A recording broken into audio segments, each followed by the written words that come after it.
Alright, first of all, I'm sorry I've been gone for a while. I've lost track of time, lost track of everything, and I've forgotten about posting and everything else like that, but I will get back to that as soon as I can. Try at least have a little bit more of a flow of an update. But, I wanted to talk about Christianity and Islam. It's been getting back into my mind lately. So, I figured, why not? Now, one thing I wanted to talk about right now is just the Bible and the Quran. So, I was talking with a Muslim guy. He says that there's many versions of there's a lot of Bibles. He says there's the New Testament and the Old Testament. And I'm going to educate from that one.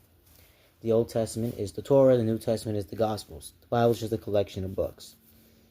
If you're referring to translations, there's the NAV, the NIV, the KJV, the NKJV, the Geneva version.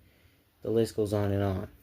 Those are just different wordings of translations from one set's languages at times. Like, it's the same thing as someone saying thou and you.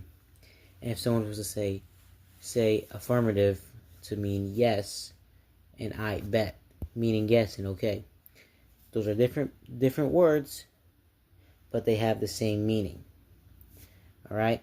Now, if we look at the Gospels in the Torah, the Gospels in the Torah intertwined because the Gospels mention the coming of Christ and the divinity of Christ, of it coming to a lamb, coming to a sacrifice.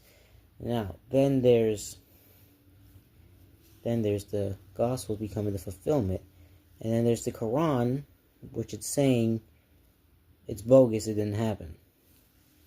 And then if we go to the Gospels, again, a specific part of it, it mentions that if there's any book that comes after the ones that are given to you, and the ones, whoever twists it, or if it be an angel or a human, that they're to be under God's curse.